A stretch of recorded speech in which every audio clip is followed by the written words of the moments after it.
अस्सलाम स्टूडेंट्स, कैसे हैं आप सब लोग? ठीक ठाक हैं? चलें जी, आज 1.3 स्टार्ट करनी है। इजी एक्सरसाइज है, वो दिखने में मुश्किल क्वेश्चन लग रहे हैं। तो आपका यार वैसे 9th क्लास का पूरा मैथ ही इजी है, टेंशन नहीं लेनी। बहुत इजी मैथ है, कोई मुश्किल चीज़ नहीं है इसमें। इंशाल्लाह इसे हम तैयार कर लेंगे, आसानी से तैयार कर लेंगे और इसमें पूरे नंबर आएंगे इंशाल्लाह। अच्छा, पहला क्वेश्चन कह रहा है the sum of 3 positive consecutive integers is 42। The sum of three consecutive integers is 42. Find the three integers. आपने तीनों इंटीजर्स फाइंड करने हैं। तो कह रहा है तीन इंटीजर्स का सम, तीन पॉजिटिव इंटीजर्स का सम क्या है? 42। और आपने इंटीजर्स फाइंड करने हैं। सबसे पहले तो मुझे बताएं इंटीजर्स क्या होते हैं, इंटीजर्स को शो कैसे करते हैं? जी से, ठीक है ना। और जीरो से स्टार्ट होते हैं और पॉजिटिव नेगेटिव दोनों होते हैं। जीरो से स्टार्ट होते हैं और पॉजिटिव नेगेटिव दोनों होते हैं। ये तो पता है ना मिस सूर्या? इधर देखें, शाबाश, इधर देखें, ठीक है। तो कंसेक्टिव क्या होता है? कंसेक्टिव बताया था जब मैंने आप लोगों को पहली दफा चैप्टर 1 करवाया था। कंसेक्टिव क्या होता है? कंसेक्टिव क्या होता है यार? क्रिकेट देखते हैं ना, ठीक है ना, कमेंट्री सुनते हैं ना। वो कहते हैं कि दो कंसेक्टिव बॉल पे दो आउट कर दिए हैं, दो कंसेक्टिव बॉल पे चौके लग गए हैं, दो कंसेक्टिव बॉल पे छक्के लग गए, या तीन कंसेक्टिव बॉल पे छक्के लग गए हैं, या चार कंसेक्टिव बॉल पे आउट हो गए हैं। वो कहते हैं ना, कमेंट्री सुनते हैं बस कमेंट्री नहीं सुनते। चलें, कंसेक्टिव होता है यानी कि एक के बाद दिगरे, एक के बाद दूसरा, एक के बाद दूसरा, दरमियान में कोई गैप ना हो, दरमियान सीक्वेंस से, तरतीब से, ठीक है ना, उस तरतीब में कोई खलल ना हो। जिस तरह ये देखो ना, आपके पास काउंटिंग होती है, 1 से स्टार्ट होती है। 1 के बाद क्या आएगा? 2 आएगा, 2 के बाद 3 के बाद 4 के बाद 5। ये कंसेक्टिव है, एक के बाद दिगरे, एक के बाद एक, एक के बाद एक। समझ आई या नहीं आई? ठीक है। इस तरह अगर ये इस तरह होता, 1 के बाद 3 आ जाता, फिर 6 आ जाता, फिर 7 आ जाता, फिर 8 आ जाता, तो ये कंसेक्टिव है? नो, ये कंसेक्टिव नहीं है। ये एक के बाद दिख रहे नहीं है। क्लियर है? चलें जी, वो कह रहा है, अब समझ आ गई है, कंसेक्टिव की समझ आ गई है, हैं? तो ये देखिएगा, हम करेंगे लेट, क्या करेंगे? उसने कहा हुआ 3 कंसेक्टिव नंबर, कितने? 3 कंसेक्टिव नंबर। कितने नंबर? मिस रूज इधर इतने इतने पढ़ा रहे हैं असी, ठीक है। कितने? 3। अरे खोते इधर देख,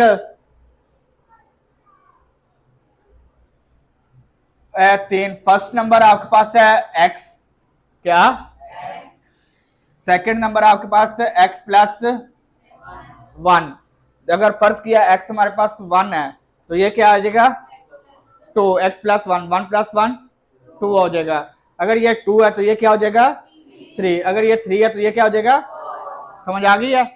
और थर्ड नंबर हमारे पास 3 उसने कहा हुआ ना, third number x plus 2, x plus 2, ये 1 है, तो 1 प्लस 1 2, 1 प्लस 2 3। अब ये नहीं कर देना 2 प्लस 2 4 नहीं कर देना गधो, ये x की वैल्यू है। ये किसकी वैल्यू पुट करनी है? x की। तो x यहाँ पे हम 1 सपोज कर रहे हैं, ये 1 है, ये 2 है, ये 3 है। समझ आई या नहीं आई? अब उसने कहा हुआ है the sum of 3 consecutive integers, the sum of 3 consecutive integers is 42। कितना? 42। 3 कंसेक्टिव इंटीजर्स हैं, ये देखें, एक x, x plus 1, x plus 2, इन तीनों का क्या? सम। इन तीनों का क्या? सम। ये आ गया आपके पास सम, क्या है? 42। समझ आ गई या नहीं आई? फाइंड द इंटीजर्स, बकाया रह क्या गया? खत्म हो गया क्वेश्चन। समझ आई है? The sum of 3 positive integers, देखें वो देखने में कितना खतरनाक लग रहा था, पता नहीं क्या है, कुछ भी नहीं है, खत्म हो गया क्वेश्चन। 10 पॉजिटिव इंटीजर्स का सम कितना है? 42। ये देखिएगा आपके पास x plus one plus x plus two equal to 42, one plus one two plus one 3x, one plus two 3 equal to 42, 3x equal to ये 3 प्लस और इधर आके तो क्या आ गया 39, ये 3 मल्टीप्लाई और इधर आके डिवाइड हो जाएगा, तो क्या वैल्यू आ गई 13, क्या आ गया, तो x क्या आ गया 13, समझ आई है, x क्या आ गया 13। उसने कहा फाइंड द इंटीजर्स, आपने तीनों इंटीजर्स फाइंड करने हैं, क्या फाइंड करने हैं, तीनों इंटीजर्स फाइंड करने हैं। एक आपके पास आ गया x equal to 13, x equal to क्या आ गया, दूसरा सेकंड इंटीजर क्या है x प्लस वन, क्या है ये इससे इस तरह लिखेंगे यार, पहला आपके पास क्या है फर्स्ट इंटीजर, इसे लिखे फर्स्ट x है ना, फर्स्ट क्या सपोज किया था, तो x क्या आपके पास 13, क्या आ गया, सेकेंड इंटीजर आपके पास क्या है x plus one, 13 plus one क्या आ गया, थर्ड आपके पास क्या है x प्लस 13 प्लस टू क्या आ गया, देखें ये तीनों कंसेक्टिव है ना, 13 14 एंड 15, समझ आ गई है, देख लें तीनों सौ सम भी कर लें तो आपके पास 42 ही आएगा। क्वेश्चन नंबर 2 है, देखने में ये भी देखने में मुश्किल लग रहा है और ये आपका इस एक्सरसाइज का सबसे मुश्किल क्वेश्चन है, ठीक है, ये इस एक्सरसाइज का सबसे मुश्किल क्वेश्चन है। देखिएगा वो कह रहा है कि the diagram shown right angle triangle, आपने राइट एंगल ट्राइंगल पढ़ ली हुई ना, जिसमें एक एंगल 90 का होता है, ऐसी ट्राइंगल जिसमें एक एंगल 90 का होता है उसे कहते हैं राइट एंगल ट्राइंगल। एक राइट एंगल ट्राइंगल है ABC in which length of AC की उसने लेंथ दे दी है square root 3 plus square root 5 centimetre, यही लिखा हुआ है। The area of ABC triangle का एरिया उसने बताया हुआ है क्या है,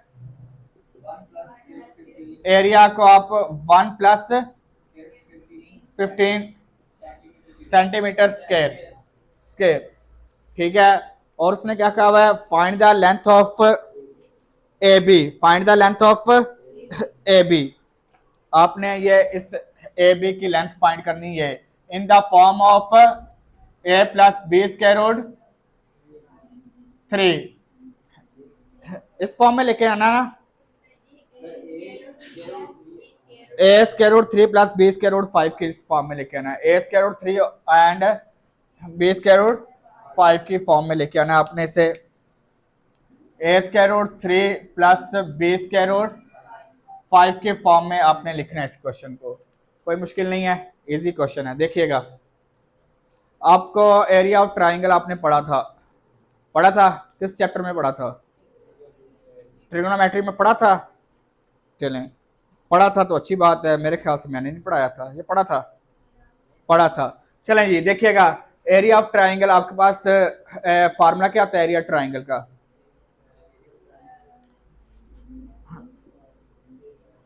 area of triangle equal to था half base multiply by height या altitude, base multiply by height या अल्टीट्यूड, समझ आई है, हाफ बेस इनटू हाइट, कहाँ पे पढ़ा था, इसीलिए एक्सरसाइज में पढ़ाया था मैंने, आपकी मैं पूरी बुक में शायद कहीं पे और पढ़ाया होगा आपको। ये देखिएगा बेस इनटू हाइट, ये याद रखना है, एरिया फार्मूला क्या है बेस इनटू हाइट, समझ आ गई है। अब उसने एरिया दिया हुआ है आपको, एरिया क्या दिया हुआ है, ये देखें एरिया गिवन है आपके पास 1 plus square root 15, 1 plus square root 15 equal to half base, ये देखें ये बेस है आपके पास, ठीक है, ये बेस है आपके पास क्या है square root 3 plus square root 5, और आपने हाइट फाइंड करनी है AB, हाइट क्या करनी है आपने AB, आपने क्या करना है यही कहा हुआ है ना उसने, find the A B, find the A B. A B उसने फाइंड करने के लिए कहा हुआ है। ए बी उसने क्या कहा हुआ था, फाइंड करें जी। समझ आ गई है, ए बी आपने फाइंड करना है। तो अब ए बी को हम तंग नहीं करते, ए बी को हम तंग नहीं करते, बकाया को हम तंग कर लेते हैं। डिवाइड और इधर आके मल्टीप्लाई हो जाएगा 1 प्लस स्क्वायर रूट 15 ओवर, ये मल्टीप्लाई और इधर आके डिवाइड हो जाएगा। तो क्या वैल्यू आ जाएगी, square root 3 plus square root 5, ये आपके पास इक्वल टू ए बी आ गया। इक्वल टू ए बी आपने फाइंड करना है। क्या करेंगे अब इसे बताएं, इसे कर लेते हैं हम रैशनलाइज। क्या करते हैं, क्या करेंगे, रैशनलाइज करते हैं जी। ये देखिएगा ए बी आपने फाइंड करना है, उससे हम एज इट इज रहने देते हैं। इक्वल टू साइन, ये आपके पास 2 into 1 plus square root 15 over square root 3 plus square root 5, और इसके ही कॉन्जुगेट से, इसके कॉन्जुगेट से हम क्या करते हैं, मल्टीप्लाई एंड स्क्वायर रूट 5 से multiply and square root 3 minus square root 5 से डिवाइड करवा दिया। इसके कॉन्जुगेट से डिवाइड करवा दिया। हमने रैशनलाइज करना सीखा है ना लास्ट एक्सरसाइज में, 1.2 में सीखा है, तो यही हम अप्लाई कर रहे हैं इधर। ये देखिए न्यूमिनेटर न्यूमिनेटर से मल्टीप्लाई होगा, डिनोमिनेटर डिनोमिनेटर से। अभी 2 को एज इट इज रहने दें। 1 plus square root 15 into square root 3 minus square root 5 over, ये आपके पास मल्टीप्लाई हो जाएगा, ये A plus B A minus B A square minus B square, A square minus B square. तो ये आपके पास ए बी इक्वल टू आ गया 2 इंटू, ये 1 को मल्टीप्लाई करते हैं पहले, 1 को स्क्वायर रूट 3 से मल्टीप्लाई किया, square root 3, 1 multiply by minus square root 5, ये प्लस प्लस प्लस 3 को 15 से, दोनों स्क्वायर रूट में है ना, 3 15 जा 45, 15 3 जा 45, प्लस माइनस माइनस 15 5 जा 15 5 जा 75। यार आप लोगों के टेबल भी बहुत ही कमजोर हैं यार, पता नहीं कैसे आप लोग 9th क्लास में आगे हुए हैं। ठीक है, इसका स्क्वायर स्क्वायर रूट से कैंसिल हो गया, स्क्वायर स्क्वायर रूट से कैंसिल हो गया। तो ये देखिएगा 2 एज इट इज आ जाएगा, square root 3 minus square root 5 plus 45 को हम लिख सकते हैं 9 5 जा 45, और 75 को लिख सकते हैं 25 3 जा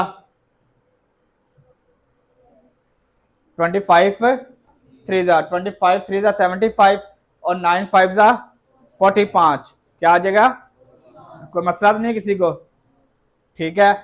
उसके बाद आपके पास 5 में से 3 लेस किया, -2 2 से ये नेगेटिव का साइन ऊपर आ जाएगा। Square root 3 minus square root 5 plus ये 9 किसका स्क्वायर बनता है, 3 का स्क्वायर रूट से कैंसिल, तो क्या आ जाएगा 3 स्क्वायर रूट 5, मसला तो नहीं है।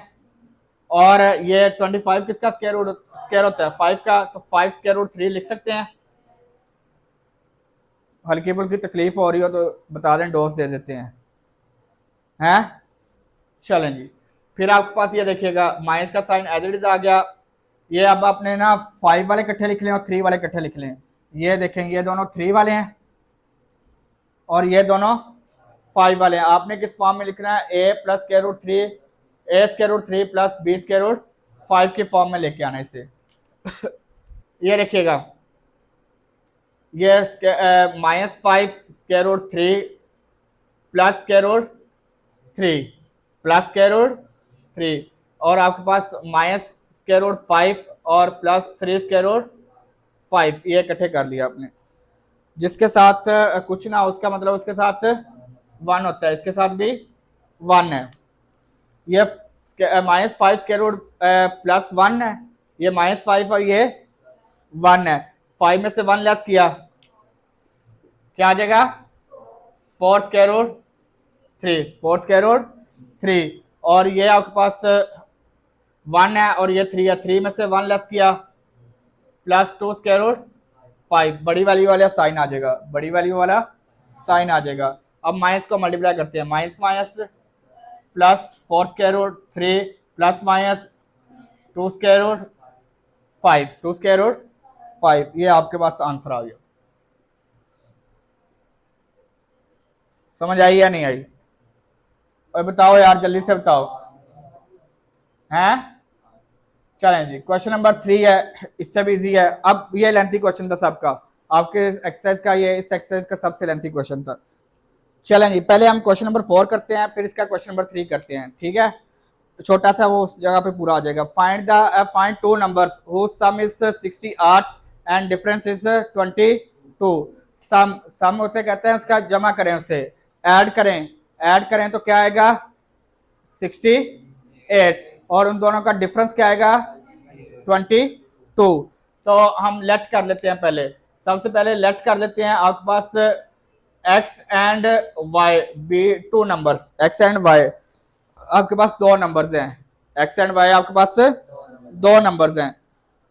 इन दोनों का सम, इन दोनों का x प्लस y करें तो 68 आएगा, 68 आएगा। और इन दोनों का डिफरेंस, इन दोनों का डिफरेंस होता है माइनस करना, डिफरेंस होता है क्या आएगा 22, क्वेश्चन 2। इन दोनों का सम क्या आ गया 68 और डिफरेंस क्या आ गया 22। क्वेश्चन सॉल्व हो गया, कुछ भी नहीं रह गया। अब देखें, आपके पास दो इक्वेशन, इक्वेशन 1 और इक्वेशन, यहाँ पे x पॉजिटिव है, यहाँ पे भी x पॉजिटिव है, दोनों का कोएफिशिएंट 1 है, और यहाँ पे ये पॉजिटिव है और ये नेगेटिव है, दोनों का कोएफिशिएंट भी चेंज है, कोएफिशिएंट भी चेंज है, और कोएफिशिएंट सेम है यार, 1 है, सेम डिफरेंट कैसे हो गया? आप करेंगे इक्वेशन 1 माइनस इक्वेशन प्लस कर लेंगे, प्लस इक्वेशन 2 कर लें, दोनों को ऐड कर लें, दोनों को क्या कर लेते हैं ऐड कर लेते हैं, इक्वेशन 1 और इक्वेशन 2 को ऐड कर लेते हैं। x प्लस वाई यही आ जाएगा यार 68, और दूसरी इक्वेशन है x minus y equal to 22। Plus करेंगे साइन चेंज नहीं होंगे, ये positive negative cancel, 1 plus 1 2x equal to ये 90, तो x 90, ये 2 मल्टीप्लाई हो रहा है इधर आके, तो x क्या आ गया 45, x क्या आ गया 45, x इक्वल टू 45। अब आपने y फाइंड करना है, क्या फाइंड करना है y फाइंड करना है। तो आपके पास दो इक्वेशन है, जिसमें मर्जी पुट कर लें, इक्वेशन 1 या 2 में, किस में पुट करें जी 1 में पुट कर लें। x प्लस, दोनों में से आंसर सेम आएगा यार, दोनों में करके देख लेते हैं। x प्लस वाई, x आपके पास क्या है 45, y इक्वल टू 68, तो y फाइंड करना है, ये प्लस और इधर आके बताएं क्या वैल्यू आ गई 23, क्या आ गई 23। दूसरा आप खुद कर लीजिएगा, सेम आंसर आएगा 23 ही आएगा। समझ आ गई है? चलिए क्वेश्चन नंबर 3 देखिएगा। A rectangle has sides of length, एक रेक्टेंगल है ना, उसकी साइड्स की लेंथ है, एक 2 प्लस स्क्वायर रूट 18 है और 5 माइनस 4 स्क्वायर रूट 2 है, ये लेंथ है। Find express the area of the rectangle in the form of a plus B square root 2 के, a plus B square root 2 के फॉर्म में लिखना है आपने। एरिया किस फॉर्म में लिखना है a plus B square root 2 के फॉर्म में आपने एरिया इसका लिखना है, ठीक। एरिया ऑफ रेक्टेंगल आपके पास होता है लेंथ मल्टीप्लाई बाय विड्थ, ये याद रखना है आपके पास। उसने एरिया का फार्मूला क्या होता है लेंथ मल्टीप्लाई बाय विड्थ। जब भी रेक्टेंगुलर का एरिया कहेगा तो आपके पास यहाँ पे जो मर्जी नंबर होए, ठीक है ना, तो आपके पास फार्मूला अगर आपको याद है तो आप क्वेश्चन हो जाएगा, लेंथ मल्टीप्लाई बाय विड्थ। तो अब उसने बताया हुआ है कि उसने आपने फाइंड करना है, एरिया फाइंड करना है a plus B square root 2 की फॉर्म में। तो हम कर लेते हैं ये इससे सॉल्व। एरिया इक्वल टू है length multiply by width, length आपके पास 2 प्लस स्क्वायर रूट 18 एंड आपके पास 5 minus 4 over square root 2, over square root 2। पहले तो इसे थोड़ा सा सिंप्लीफाई कर लेते हैं, फिर उसके बाद इसे सॉल्व कर लेते हैं। 2 + 18 को हम लिख सकते हैं 9 टू ज़ा 18 ही होता है ना। और इस 4 को लिख सकते हैं 2 × 2 ओवर स्क्वायर रूट 2। कोई मसला तो नहीं है, कोई इशू तो नहीं है। 4 को लिख सकते हैं ना इस तरह। चलें जी, 2 + 9 आपके पास किसका स्क्वायर होता है? 3 स्क्वायर रूट 2 लिख सकते हैं।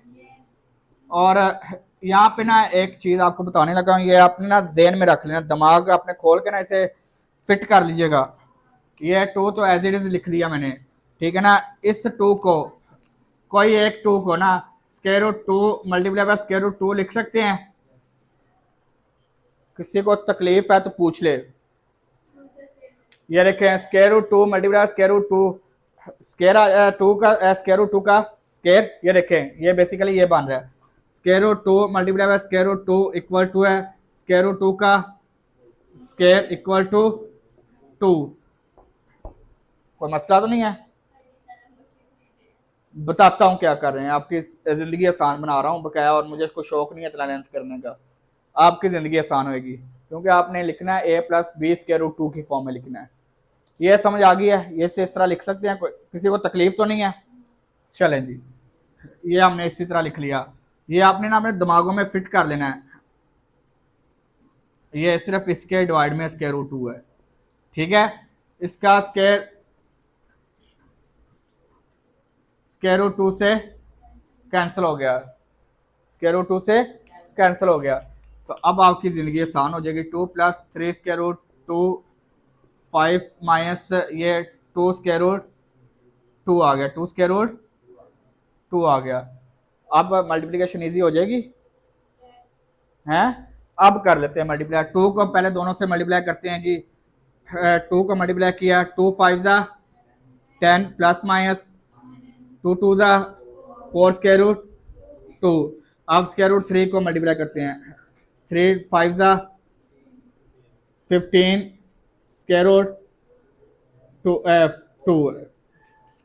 15 square root plus minus 3 × 2 = 6 square root 2 × square root 2 का स्क्वायर। क्लियर है? 10, ये देखें ये भी स्क्वायर रूट 2 है और ये भी स्क्वायर रूट।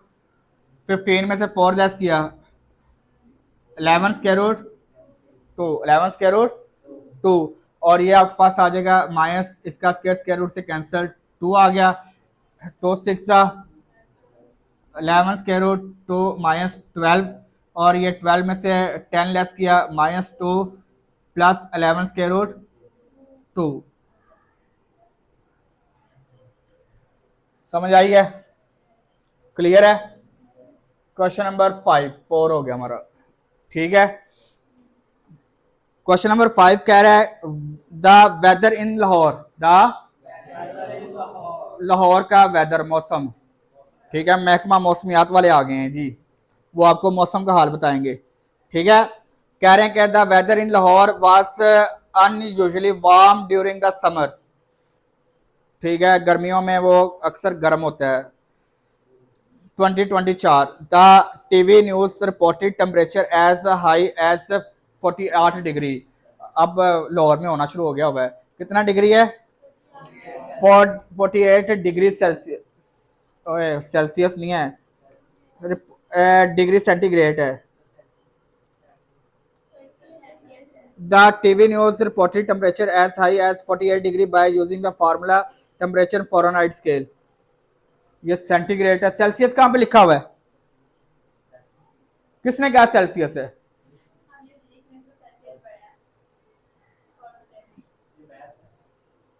मैथ नहीं है आपके पास। 3 टेम्परेचर मेजर करने के 3 फार्मूले हैं, ठीक है ना। डिग्री, फ़ारेनहाइट और सेल्सियस। ये डिग्री है, सेंटीग्रेड है। चलें ठीक है, 48 डिग्री, ठीक है, सेंटीग्रेड 48 डिग्री सेंटीग्रेड है, ठीक है। सी है। By using the formula find the temperature Fahrenheit scale. Fahrenheit scale आपने ये इसका फार्मूला अप्लाई करके तो इसका टेम्परेचर फाइंड करना है। एफ आपने फाइंड करना है 9/5 और ये सी आपके पास उसने 48 बता दिया हुआ है प्लस 32। ये आप सॉल्व करें जी, क्या वैल्यू आ गई है? 9 से मल्टीप्लाई करो और 5 से डिवाइड करो, जल्दी से करो कैलकुलेटर पे। 9 से मल्टीप्लाई और 5 से डिवाइड करवा दो।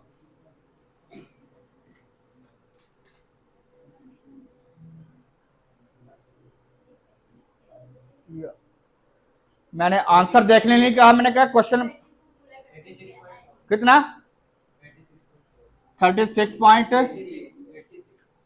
ऐड करके बताया 86.4 डिग्री प्लस 32 कर दो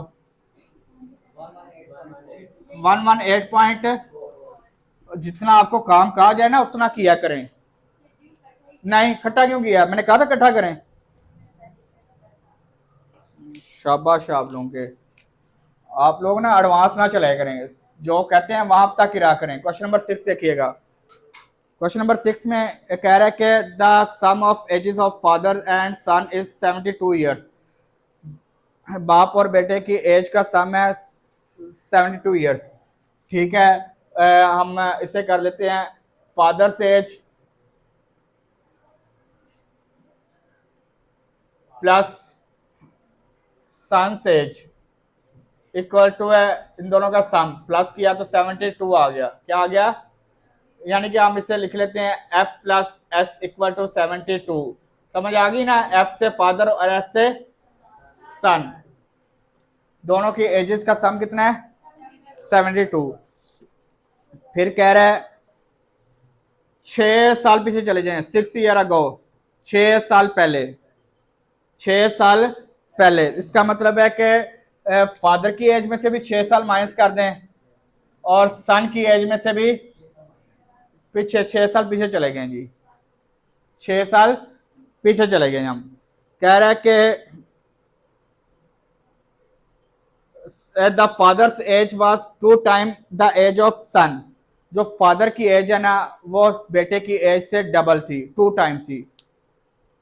समझ आई है?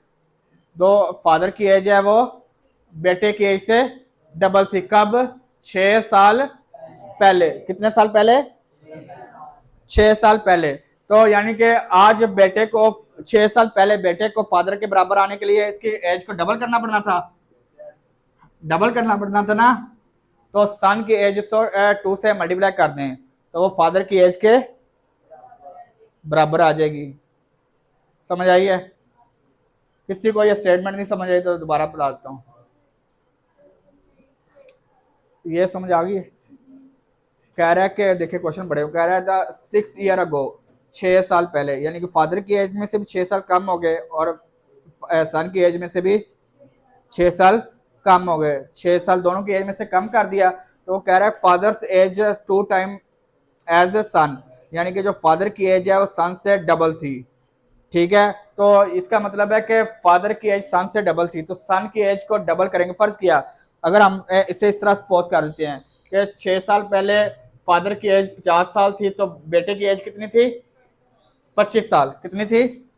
25 साल। अगर उसे इसके बराबर करना हो, इसके बराबर करना हो तो इससे किससे मल्टीप्लाई करेंगे? तो 50 इक्वल टू 50 ही आएगा ना। तो जब ये इक्वल का साइन है ना, इक्वल का साइन होता है, इसका मतलब होता है ये इक्वल है, बराबर हो गए हैं। तो बराबर करने के लिए हम फिर हमें उससे, अब समझ आ गई है? चलेंगे, सबको क्लियर है? हैं? अब क्लियर हुआ है? पहले नहीं क्लियर था? गधे पूछ लिया करें यार, पूछ लिया करें। ये रखें जी, फादर 6 साल पहले और सन -12, सन -12। तो एफ ये प्लस और इधर आके 2s इक्वल टू -12 माइनस और इधर आके +6 हो गया, -2s equal to -6। Equation 2, equation 2। ये इक्वेशन 1 होगी, ये इक्वेशन 2 है। यहाँ पे आप देखें ये अभी जिस तरह क्वेश्चन नंबर हमने 4 सॉल्व किया था सेम उसी तरह ही है। साइमल्टेनियसली सॉल्व कर लेते हैं। ये माइनस है, ये प्लस है, पर ये इसका कोएफिशिएंट 1 है, इसका 2 है, तो इससे नहीं करेंगे। इसका कोएफिशिएंट भी 1 है, इसका भी 1 है। तो उसने कहा सन की एज फाइंड करने के लिए कहा होना है 6 साल पहले सन की एज फाइंड करने के लिए क्या बना है, एस आपने फाइंड करना है। तो ये देख लेते हैं जी, सन की ही फाइंड कर लेते हैं। आप क्या रैंक करेंगे, इक्वेशन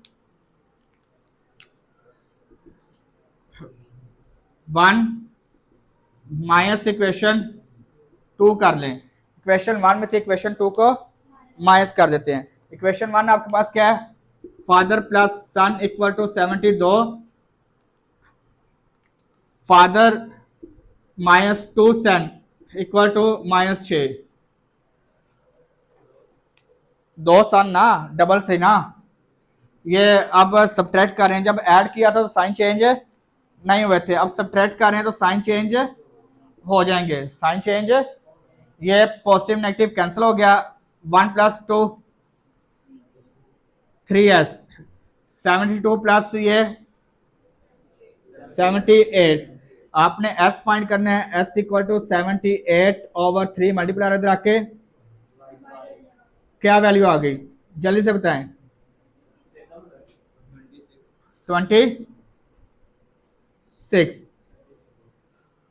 26 साल एज है आज। आज है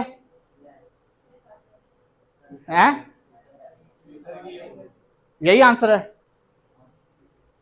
आंसर यही है। ये आज की एज है चौधरी, आज की है, ये आज की एज है, ठीक है ना।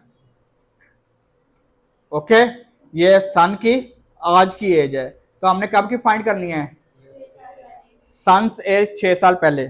सन्स एज 6 साल पहले, यहां पे कर रहा हूं जी।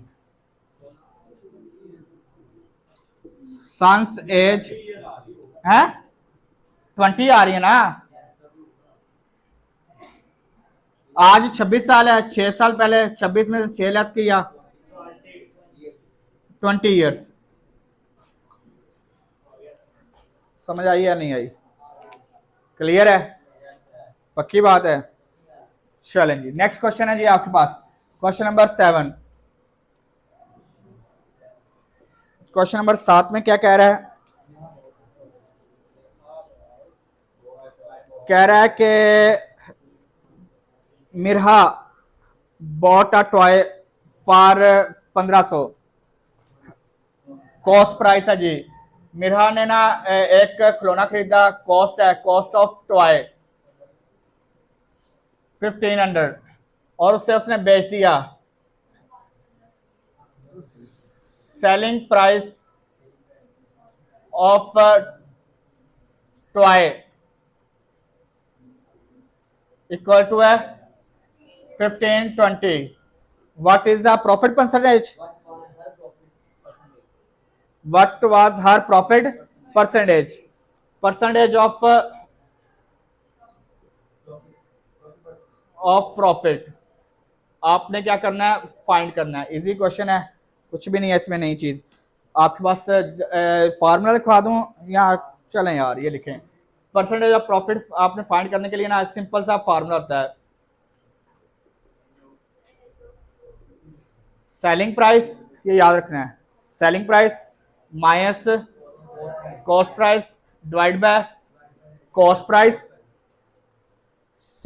ये एस से मतलब है सेलिंग प्राइस, सी से मतलब है cost price. Selling price minus divide by multiply by, चलें जी कर दें जी। 1520 माइनस 1500 ओवर 1500, सेलिंग प्राइस देखो ना 1520 है, कॉस्ट प्राइस क्या है, मल्टीप्लाई करें 100 से, 20 डिवाइड बाय 1500 करें और मल्टीप्लाई बाय 100 कर दें, कितने परसेंट आ गया,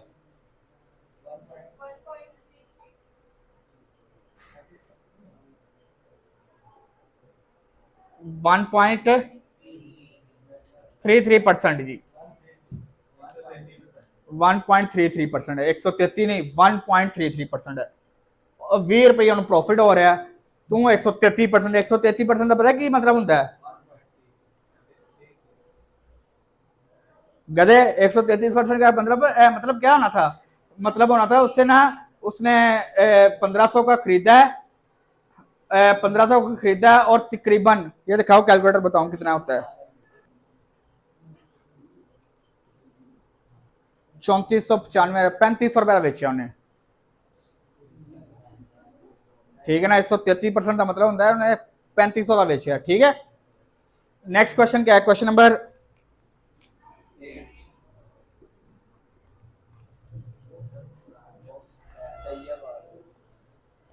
कह रहा है कि Tayyab the annual income of Tayyab is 960 रुपए और 9,60,000 साल का एनुअल इनकम कितनी है उसकी देखें जी। तैयब की एनुअल इनकम है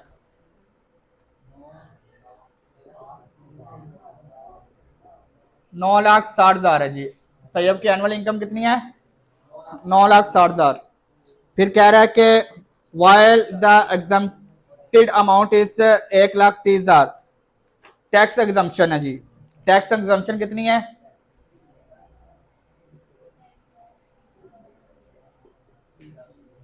कितनी है 1,30,000। क्या कह रहा है फाइंड करने के लिए, how much tax would he have to pay at the rate of 0.75। Rate आपके पास उसने दे दिया हुआ है, रेट क्या दिया हुआ है 0.75%। 0.75% उसने रेट दिया हुआ है, यानी कि टैक्स उसने ये पे करना है इस परसेंटेज के हिसाब से। ठीक है, तो आपके पास ना इसका फार्मूला सिंपल होता है, मैं अभी लिखवाता हूँ। सबसे पहले तो आप ये इसका टैक्स फाइंड करने का टैक्स पेएबल, टैक्स पेएबल का फार्मूला आता है taxable income, taxable income multiply by rate, taxable income multiply by rate. याद रखना है taxable income multiply by rate. Taxable amount जो टैक्सेबल जो होता है, जो टैक्स आपने पे करना है, उसका फार्मूला क्या होता है taxable income multiply by rate. अब आपके पास ये देखिए ये एनुअल इनकम गिवन है, ये याद रखना है, ये क्या गिवन है एनुअल इनकम। ठीक है, हमें क्या चाहिए टैक्सेबल इनकम, कौन सी चाहिए, तो टैक्सेबल इनकम फाइंड करने के लिए आपके पास सिंपल फार्मूला होता है, ये मैं लिख रहा हूं इधर यार, tax payable, taxable income find करनी है, ब्लू से लिख रहा हूं, annual amount annual income minus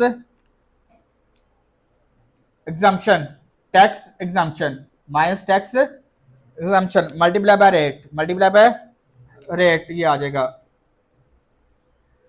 अब एनुअल इनकम क्या है आपके पास 9,60,000, एग्जम्पशन कितनी है 1,30,000, रेट क्या है 0.75 डिवाइड बाय 100, परसेंटेज का साइन खत्म किया तो 100 आ गया। ये देखो, ये देखे ना, ये आ जाएगा 0.75 डिवाइड बाय 100 आ जाएगा। चलें जी, इसमें से ये लेस करें, ये आ जाएगी आपके पास 8,30,000 मल्टीप्लाई बाय 0.75 मल्टीप्लाई करें और 100 से डिवाइड कर दें, अमाउंट आ जाएगी। बताएं जल्दी से बताएं, हैं 6,225 रुपीज, इतना उसे टैक्स पे करना पड़ेगा। ठीक है, सालाना टैक्स उसे 6,225 रुपए पे करना पड़ेगा। लास्ट क्वेश्चन है जी आज का, कह रहा है कि फाइंड द कंपाउंड मार्कअप, कौन सा compound markup on 3,75,000 for 1 year at the rate of 14% compounded annually, compounded annually. इसमें उसने कुछ दिया ही नहीं, इजी सा क्वेश्चन है। क्वेश्चन नंबर ये, इससे बेसिकली ये क्वेश्चन है ना उसने किसी और तरीके से करवाना था, पर उसने क्वेश्चन नंबर 9, ठीक है, पर वो उसने आपको ना बोंगा क्वेश्चन बना के दे दिया है। ठीक है, उसने कहा हुआ है, ये देखिएगा, find the compound markup, markup find करना जी, मार्कअप फाइंड करना है, और ऑन अमाउंट, प्रिंसिपल अमाउंट है आपके पास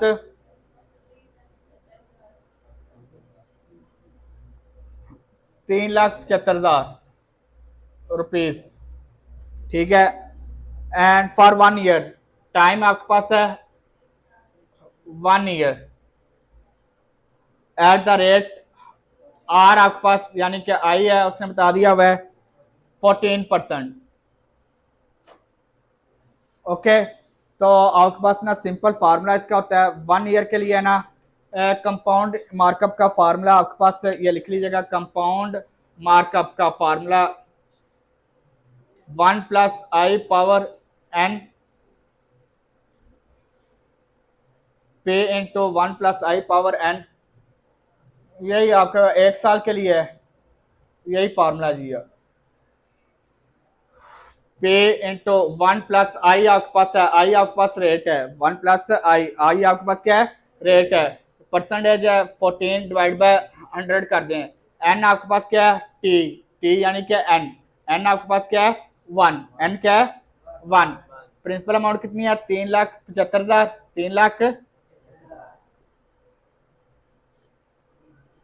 1 प्लस ये किया तो 0.14 इंटू 1 आ गई पावर, कोई फर्क नहीं पड़ेगा उससे, 375,000 इंटू 1.14 कर दो जी मल्टीप्लाई। ये क्वेश्चन उससे ना थोड़ा सा मुश्किल बनाना चाहिए था, पर ठीक है आपके लेवल पे बहुत इजी है। कितना है, कितना 42,750, ये आपके पास मार्कअप नहीं आया, ये आपके पास कंपाउंड अमाउंट आ गई है जी, कंपाउंड अमाउंट आ गई है। ठीक है, तो मार्कअप फाइंड करने के लिए आप इसमें से कंपाउंड अमाउंट में से ना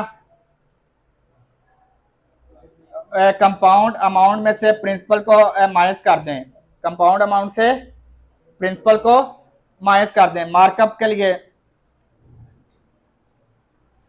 कंपाउंड अमाउंट से प्रिंसिपल को माइनस कर दें। कंपाउंड अमाउंट क्या आई है 42,750 और प्रिंसिपल आपके पास कितना है, ये आपके पास आंसर आ जाएगा, बताएं जी 525 ये रुपीज है आपके पास। समझ आई या नहीं आई? ठीक है, अगर आप डायरेक्ट फार्मूले से भी कर सकते थे, ठीक है, यहाँ पे आप ये फार्मूला लिख के माइनस पी कर देते, माइनस पी कर देते, माइनस पी कर देते और यहाँ पे आप डायरेक्ट करके यहाँ पे आपके पास आंसर आ जाना था, ये आपको स्टेप करने की जरूरत नहीं पड़नी थी। अब आपने ये कर लिया है तो आप इस तरह कर लें, ठीक है। ओके चलें जी, आपके 1.3 कंप्लीट है और नेक्स्ट लेक्चर हमारा रिव्यू एक्सरसाइज और आपकी बुक खत्म, यानी कि वो जो हम लेक्चर रिकॉर्ड कर रहे हैं। ओके, अल्लाह हाफिज, टेक केयर एंड